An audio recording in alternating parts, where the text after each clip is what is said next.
Okay, so this is my dislike section or my dislike video, and then it's going to also have my theory time, it's going to have my rating, and it's going to have my final thoughts about Freaking Romance. So yeah, if you have not watched that first video, that's if I did in fact like split the video. So yeah, this is go watch the first one and then come back to this one. Okay, the first things first that I disliked was the use of queen. Maybe this is nitpicky for me, but the liberal overall overwhelming use of like queen, the term queen, like oh yes queen, it was too much for me.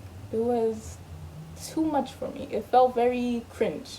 And when I say it's cringe, I don't mean the word itself is cringe or the origins of the word is cringe. When I say cringe, I mean it felt very like multi companies trying to capitalize on the word queen to get money. That's what it felt like. So that's what I meant, yeah. Next thing is that who's telling the story here? Episode 4, there's a scene when Veros is like looking over to Xylith and she was like, oh, she's not smiling, blah blah. It tripped me up because I thought we were following Xylith's point of view, and then all of a sudden it's switched to Veros. I was wondering how she made like enough money to move out at like 18, and then I put in brackets, maybe we'll find out later. And then later Titi says here she worked and she saved up, but we don't really know what she did. We don't really know what she worked in to get that amount of money. But hey, but yeah. Okay, but also this is also later Titi. While I was going over my notes and I saw that she was 18. I saw that she was 18 when she moved on, which kind of like I put in here, just because I was, how old was I when I wrote this thing? I want to say I was 18. I want to say when I was 18 when I wrote this, because I just turned 19 pretty recently. But so I was like, you mean to tell me you were doing all of this while you were 18? And I'm thinking to myself, would I do this? No, I would not. No, I would not. No, I would not do this. So yeah, that's just me. With that striking the right balance, that I said that oh, it can strike the right balance, and it was kind of funny at first. It doesn't strike the right balance with like airiness. Is that a word? Like you know when something is airy, it doesn't strike the right balance when they try to do that.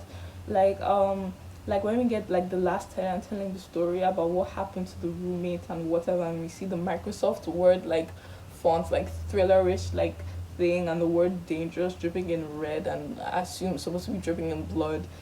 And I'm wondering, am I supposed to take this seriously? Because it seems rather comical.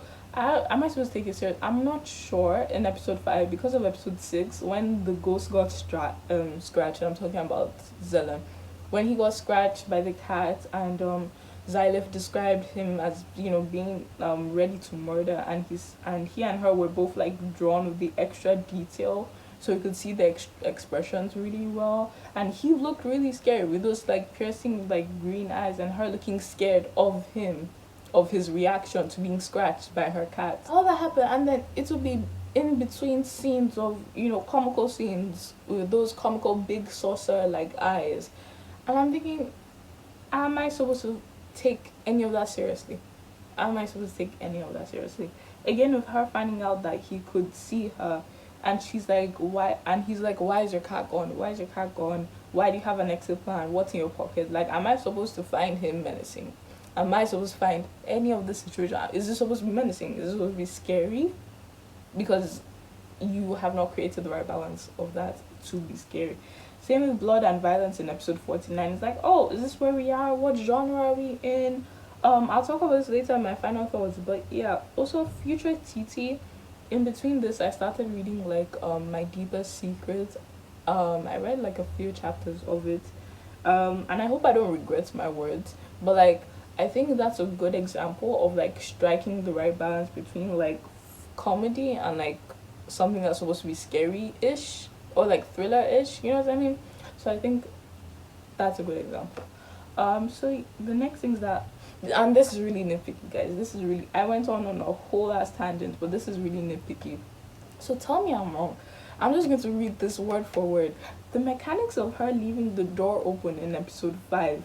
I'm not the smartest, so let's... The mechanics were so weird. I'm not about to let you guys sit here for like 2 minutes trying to understand my incomprehensible state. What I'm trying to say is that the door looked like it sloped inwards, and this is supported by the fact that she looks like as if she's holding it inwards, and supported by the fact that Xylith pushed the door back. But you see in another scene that it looks like it's sloping outwards. So if he pushed it, it should have sent him flying through. That's basically the summary of what I wanted to say. I just don't want to go off on a tangent, just trying to explain this thing that could be easily remedied, and I probably just don't understand because I don't understand like art and like proportions and stuff. So yeah, so that's all.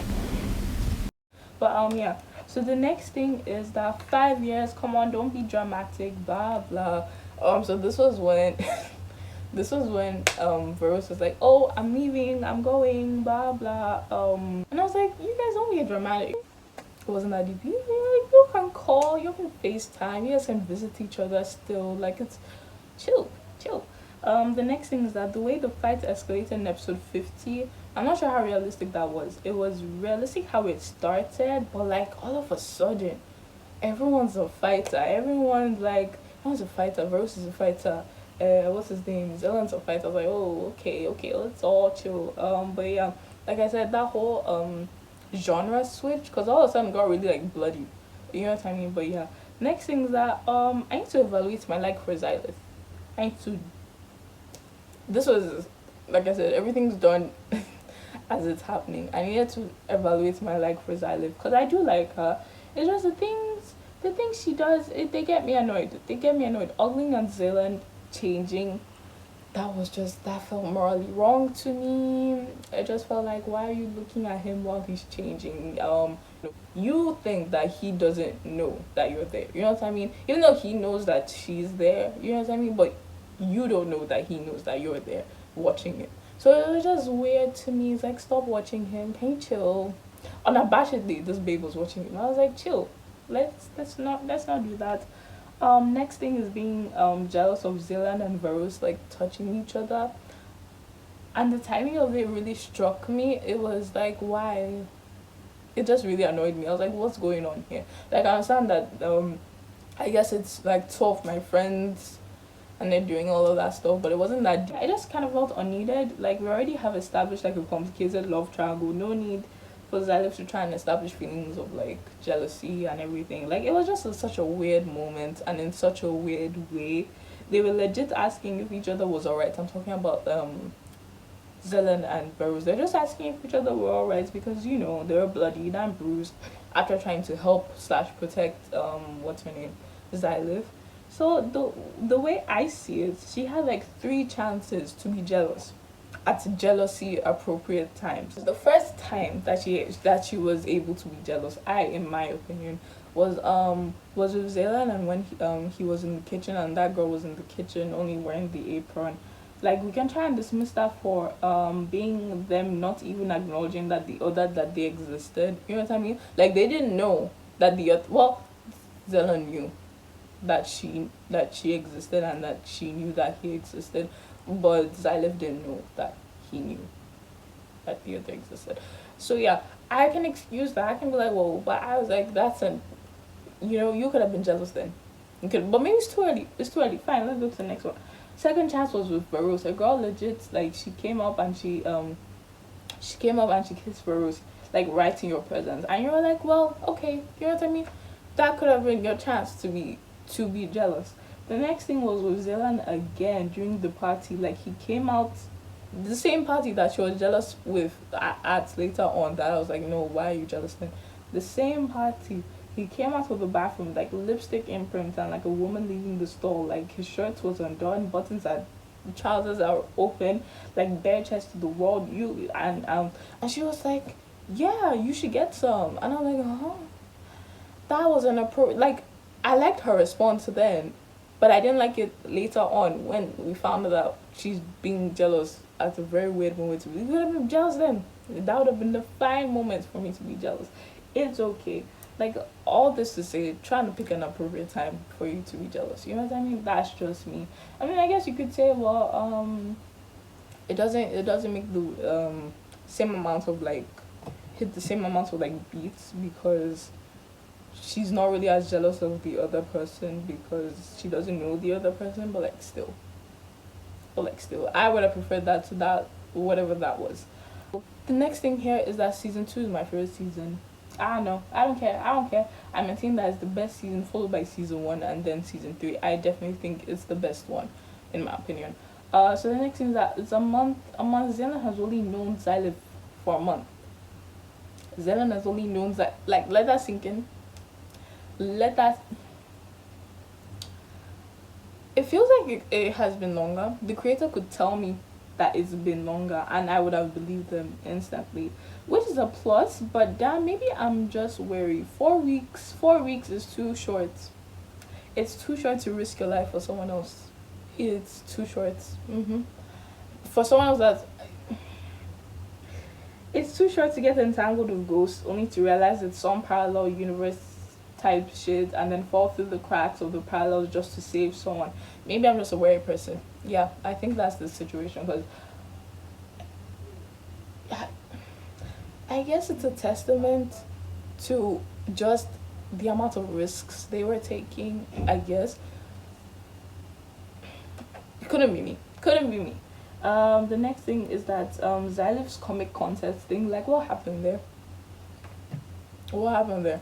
What happened with the comic contest thing? What the next thing is that the whole Xyloth being stuck in another parallel world and Zealand having to go after her, it felt really anticlimactic for a couple of reasons, and I have a few reasons here. So let's go through the first one. The first one was like this was the reason that older tenant disappeared, so I would have thought like it would have more gravity, you know.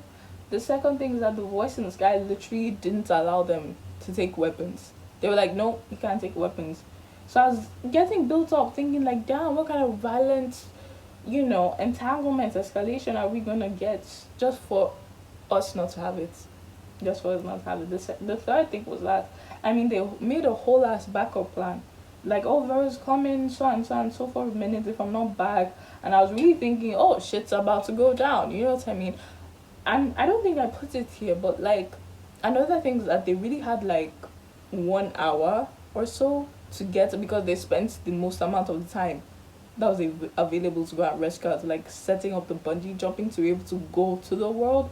So like they actually are raising tension and they're not delivering on it. And the fifth thing is that only for that whole thing it was for them to be stuck in a room. By them I mean Xyloth and Zealand, for them to be stuck in a room confessing their feelings to each other. Like I at least expected Xyloth to be like hurt or something like that. I don't know what I expected, but I expected way more like conflicts. It was very anticlimactic in my opinion. Like all they did there, they were just like confessing feelings. I think they kissed. But yeah, it was just anticlimactic for no reason. After you built up, you didn't have to build it up like that. You didn't have to build it up. You didn't have to raise expectations. But that's just me. Okay, so like with the whole 4-4 bricks for me, I just think that it like I said, I was cool with it at first, but like it kind of gets I don't know how to explain it. It kind of just gets like annoying. You know what I mean? Like if you're aware of the things that or like the tropes that happen in like the genre that you're in, or at least the webtoon like genre that you're in, it's like you're aware of them and yet you still play into them. You know what I mean? Like you're still doing the thing that you're criticizing of, or that you're noticing. You know what I mean? It kind of it's like, okay, so what was the self-awareness for? And you could say, oh, it was because Xyloth herself is like a webtoon kind of like creator herself. She's a webtoon artist and she wants to participate in a comic competition very reminiscent of webtoon. I think it was called Comic Toon or Digitoon or something like that. Like it wasn't obviously the name webtoon, but it was like very reminiscent of how webtoon is, but in her world. So I was like, oh, okay, so she's able to catch on to tropes and mention them, etc. Which is why I was like, okay, this whole self-awareness thing, it makes sense in that context. But like my problem is that whole storyline thing, that whole competition thing, it was never given any meat. It was never given any like I said earlier, what happened to that storyline thing? What happened to our contest? What happened to it? Yeah. But like my thing is that if you still do the thing that you say other webtoons do, in a like you're poking fun at it, it comes across like you're holier than thou. Just a little bit. It comes across just a little bit. And the creator probably had no intention of doing so. because they don't say it in a disparaging way. It's more of a like a, oh, I'm poking fun at it this way. But yeah, I think the whole thing, in my opinion, could have been cleaned up with for me, by making Xylif's comic thing more prominent in the story. I know there's a lot happening already, but like still, like if Xylif was still using that webtoon adjacent word, I don't know what it was, let's say Digitoon, let's say she was doing that in the story and she kept saying after the movies that they watched to prep or before dates to Zelan, like, oh, this trope is so cliche, or oh, I just know this love triangle is gonna be drawn out. I think that could be like really like interesting, like sly nods to like the webtoon as a whole and the webtoon romance genre as a whole. It still seemed a little holier than thou. It would still seem a little bit like that, but you know, but like the 4-4 break for me would have been minimized, so it feels like it's in the story, compact in the story for me. But yeah, the next thing is that I'm not sure how I feel about Zelen pretending to rap and then Xylif's reaction to it. See, this is really tiny, but let me tell you, I was at first like, oh damn, creator, you got me there, because I fully was thinking Zelen was going to be like the vocal type, like a vocal line kind of like singer. You know what I mean? I thought he was going to be a singer. And so for him to do like, oh, start rapping, I was like, oh, okay, that's interesting. That's interesting. But it was a prank, which was fine. I'd have been okay with that if it was, you know. But Xylif calling him Ratchet for rapping, calling him Ratchet Zelen, that kind of rubbed me the wrong way. I was like, Ratchet because he raps? It was just confusing. I wasn't sure what was going on there. I don't know. I'd rather get people who are black tell me how they felt about that, specifically Black Americans, African Americans. Tell me how you felt about that, because I was a bit like, huh? That word came out of nowhere, and because you used it in tangents with the rapping, I was like, what are you trying to say here? But yeah, that's just me. I was a little bit confused. I was a little bit thrown off there. So yeah. The next thing here, and it's kind of long, but bear with me. Some of their talk, it gets a bit too much. Like, it's okay. You're young. You don't have everything about love. You don't have to have everything about love down pat. The baby's 18. She's 18. It doesn't make she's. I don't know how old Zelen is. I really don't care. But like, you know what I mean? Like, obviously Xylif is a more extreme situation because her view of love in every sense is kind of warped, like love in friendships, love in romantic relationships, like familial love, blah blah. Like, I get it, it's warped because of her whole situation with her father and everything, but not everything has to be spelled out first. Not everything has to be shown like, it doesn't. I don't always need a grandiose statement about how she knows nothing about love and how all this is new territory and the excessive use of metaphors. I don't always need it. You know what I mean? I don't always need it. Not everything has to be melodramatic, because when everything has to have impact, nothing as a whole has impact. Everything doesn't need to be spelled out for us. It doesn't need to be spelled out for the readers, in my opinion. Take episode 62, which was Xylif making decisions, which I said I actually prefer to Xylif and Zelen being that whole parallel world. Had way more tension. It was okay. You know what I mean? Like, you don't have to spell it out for us, you know? But that the words being passed between Xylif and Verus were harsh. You know what I mean? Like I can see the spearheaded bubbles. You know what I mean? Like, I can see the body language you drew. You know what I mean? Like, you don't have to tell me it's tense. You know? The writing as a whole just tends to be flowery, in my opinion. It tends to be too much. Okay, so the next thing is that this is what happens when you drop everything for someone else. As far as I'm concerned, love is never that deep. I'm tired of the cheap tricks, like it's a lot, from Zella not even being hurt, to them picking the wrong words, to a time leap into 3 years, to her being engaged to Zella. Like, it's a lot. It's a lot. Okay, so this point is about Aoshi. So that's Zelen's little brother. Again, this editing TT. I really didn't like that whole part about him getting engaged to Zylev just because it felt really weird. It felt really weird. I knew it was a fake out. I knew it was a fake out. I knew it was, again, a cliffhanger. I knew it was just, whatever. I knew it was part of a bigger plot. It just made me uncomfortable because this boy was 15. You knew him at 15. You got fake engaged to him at 18. It was just weird. And I think it only made, what made it even weirder for me, like the icing on the cake, was when it was implied that he probably liked her all the while that he was faking not to like her, and that I think it was like what romantic or something, I can't remember. So I just, why was that choice made? Why was that choice? I wish we had not known that. Oh yeah, he possibly like that. I don't know, it just made me feel weird. So yeah, the first thing I have to say is that Zelen risked his life for Zylev time and time and time again. This man has proved to you that he will do anything for you. So I quite honestly do not know why she would think he would go back to his world. Why would he do that? Why would he do that? Second thing is that he abandoned his little brother. As far as I'm concerned, he abandoned his little brother twice. The first time being when he jumped into the parallel world to go and save Zylev. That's the first time, as far as I'm concerned. Nobody really talks about that. But quite honestly, he was like, yeah, I might die and I might leave my little brother, older brotherless, but hey, I'm just gonna do it for a girl that I met in a month ago. So yeah, as far as I'm concerned, that's what it was. The second time was when he obviously left him, and he was like, yeah. Quite honestly, I think that Zelen's quite like a horrible older brother, and I think the creator tried to like deflect on that by making his younger brother look also like as very like what's it called, very disassociated, very like, oh yeah, I don't care what's going on. But the boy was 15. He really left his 15-year-old brother like a child. Like, sure, he left him money. He was a beneficiary to his will, sure. But yeah, you want him to be a rich young kid without any like guidance. Like, but I won't go into that. I won't go into all of that.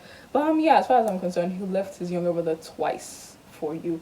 Another thing is that why would he not stay in your world when he knows that Veros is here? He probably won't even want you to make such a difficult choice of picking between like him and your best friend. He'd probably be like, you know what, let me stay here. Let me stay here. And another last thing is that she knows. She knows it herself. She knows he will do all this shit for him. Shit for her. He said it himself. He was like, if you go back to I think chapters 22 and 23, he was like, oh yeah, we can probably see each other people all this paranormal type shit if you're interested in the paranormal world or if you want to be taken away. And that's him. He wants to be taken away. That's the first one. The second thing, he said success isn't just making money. He was like, success is happiness. That's another thing he said. So quite honestly, he doesn't care about the cars and the money and the success and everything else that you listed as to why he would come back. So yeah, that's the tea. The the last thing I want to talk about while I'm here is the better ending. The better ending. No ending would have satisfied me than the ending inside my head. Now the ending I wanted is what if Zylev purposefully went to Zelen's world, like she did it for money and success. What if she that well we obviously know she obviously had like a bad relationship with like love and everything. So like and she already said that her version of happiness is making money off what she loves. So that's the drawing and something. And yes, she got the money from the contest, blah blah, but that only tied her off for whatever reason, for how long? You know what I mean? So what if she was like, yeah, I'm not abandoning my life for a boy that I just met a month ago. I'm abandoning my life for a clean slate, a chance for money, notoriety, and success, which she eventually got. Like, what if she was like, I'm never going to be completely free while I'm still in this world, while my dad is here. He's going to pull out some more tricks. He's going to always be here as a brother to me. And she was like, you know what? Well, let me just leave. You know, if Zelen did come back to his world, that would be a plus. But, like, at the end of the day, what if she was just like, yeah, you know? Like, what if she always wanted the access to money, success, all the while? I would have been here, but that's the ending that I wanted. That's the ending that I wanted from the start. Like, sure, you could argue, well, okay, but Zelen's little brother probably wouldn't have, like, you know, helped her with all of that. Like, sure, but in the end, she still started and got her money and she got her success and she got all of that shit. So it's like, and it's really, like, she met the boy for a month. Like, yeah, he crossed worlds for her, but, like, it was a month. It was a month, and I think the time skip was like what 3 to 5 years. I can't remember. So like you can't tell me anyway, sure. Can't tell me you didn't meet anyone that was. But yeah, okay, you do you. That's loyalty right there. But I honestly, I would have preferred it if I was like, okay, Zalif left for like money reasons, You know what I mean? To like piggyback off his success or whatever. What if she was like a grieving type widow? Like, yeah, I dated him. But you know what? No, I think it would have been better with a clean slate completely. I think that was what would have been best. That would have been best for her. And honestly, if you still wanted, like I said, I had a problem with Zelen being not used to his fullest potential, like that whole evil thing. Like, what if the creator just kept the evil thing, but he kept it as a red herring? He kept it as a red herring because the person that we were supposed to be watching out for all the time was Xylith. What if that was supposed to all the time was Xylith? Like, what if it pans to her and it was like, yeah, I did all this on purpose. I did all this on purpose, and just like, and then you draw her eyes the way you draw. He's been drawing like Zelen's eyes when it's to imply that he's evil. Wow, I would have been like, yes, this is what I needed.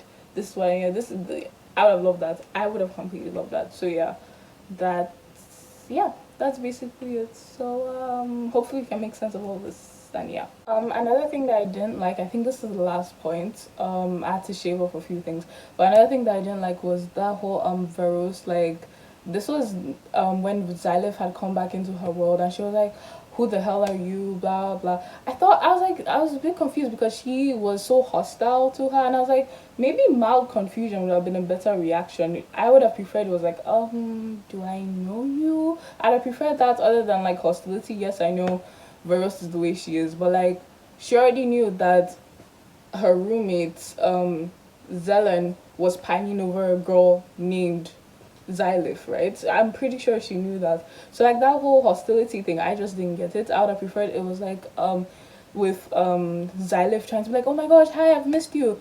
I would have preferred it was like, have we met before? I just think that would have been a way better reaction in my opinion. So yeah.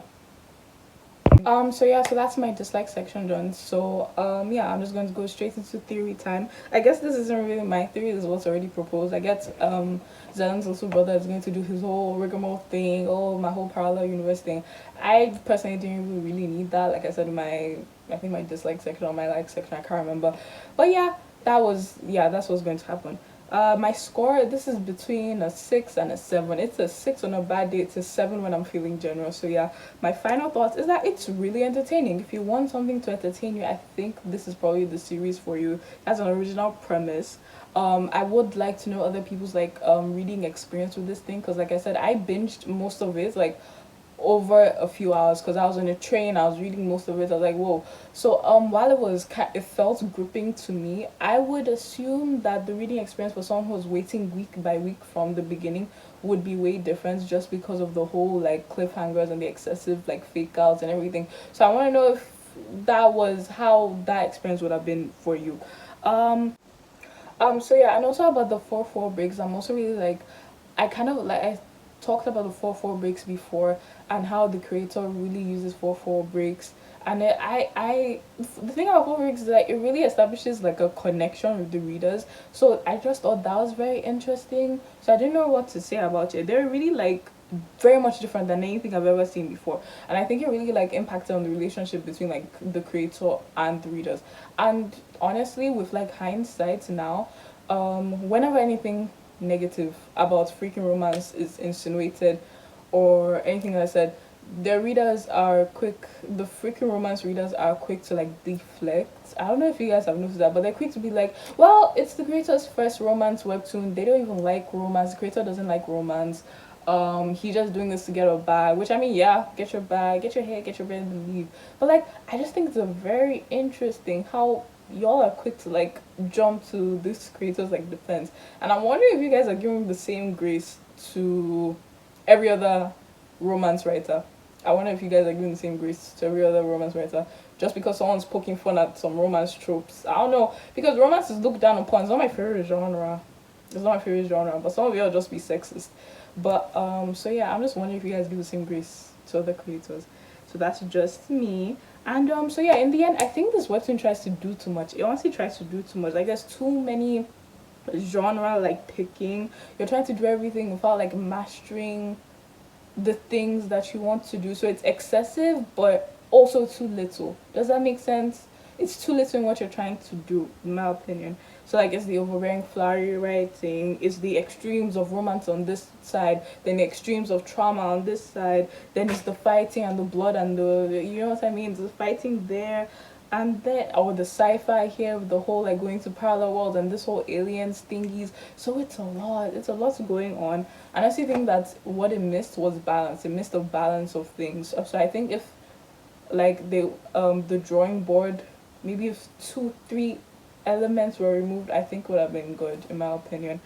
But yeah, I do applaud the creator for like trying out different things. Like I'm trying to juggle that everything because I it probably wasn't as easy a feat.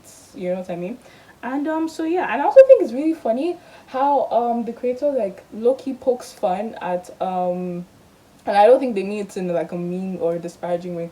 Loki pokes fun at like romance, webtoon romance like tropes, but at the same time they play right into like YA fantasy romance tropes. I don't know anyone who's in the YA landscape, who's in the I you would know what I'm talking about. It's the flower writing, it's the complicated names, it's the piercing green orbs. You know what I mean? It's the love triangles, it's the drama, it's the fake out. Like it just screams YA. And I honestly think that if this creator was like in the YA landscape, let's say 2 to 5 years ago, they would have made bank. They would have made a killing. That would have been that creator's calling because this is it. This is a if they had paid a little bit more attention to like the that sci-fi elements, it would have been like a dystopian kind of thing going on. Wow. Wow. It would have been they would have made bank. This is 2 to 5 years ago. I'm not sure of the landscape right now, but a few years ago they would have been they would have been killing it, they would have been crushing it. So yeah, tell me what you thought about freaking romance. Let me know your opinions. Let me know if you agreed or disagreed. This is not the first video. And let me know your thoughts in the comment section. If you agreed with what I said, if you disagreed with what I said, if you had some other points that you think that I missed out on. And yeah. Okay.